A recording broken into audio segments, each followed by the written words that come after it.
शेर की मांद में डैनियल की कहानी बाइबल की प्रसिद्ध कहानियों में से एक है जो पुराने नियम में पाई जाती है, विशेष रूप से डैनियल की पुस्तक अध्याय 6 में।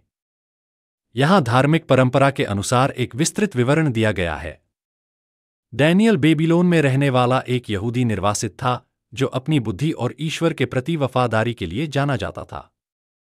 उन्होंने असाधारण प्रशासनिक क्षमताओं और अपने विश्वास के प्रति अटूट समर्पण का प्रदर्शन करते हुए कई राजाओं के दरबार में सेवा की। डेरियस द मेड के शासनकाल के दौरान डैनियल के असाधारण गुणों के कारण उसे राज्य के शीर्ष 3 प्रशासकों में से एक के रूप में नियुक्त किया गया। उसके उत्कृष्ट प्रदर्शन के कारण डेरियस ने उसे पूरे राज्य पर शासन करने की योजना बनाई।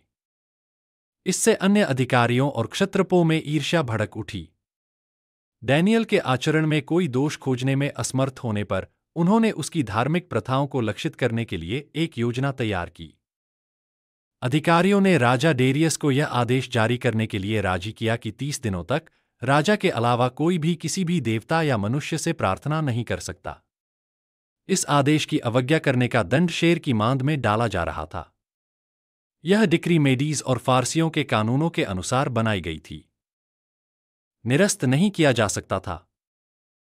आदेश के बारे में जानने के बावजूद डैनियल ने यरूशलेम की ओर मुंह करके दिन में 3 बार प्रार्थना करने की अपनी प्रथा जारी रखी। उसके डॉट शत्रुओं ने उसे इस कार्य में पकड़ लिया और इसकी सूचना राजा को दी।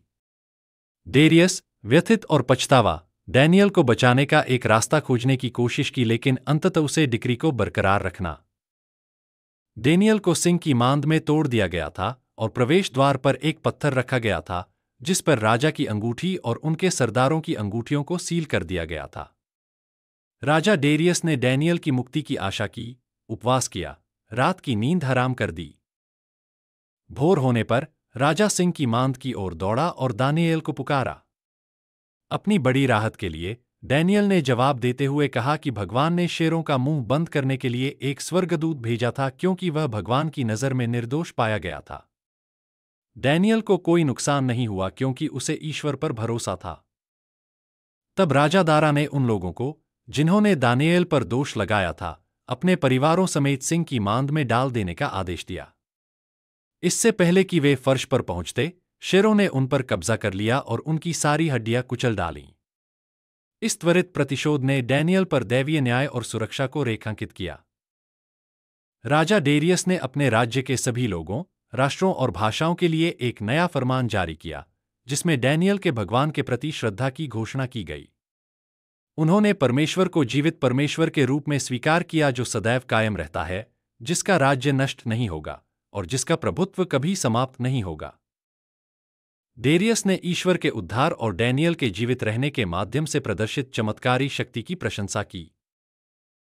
डेरियस के शासनकाल और उसके बाद फारसी साइरस के शासनकाल के दौरान डैनियल समृद्ध होता रहा।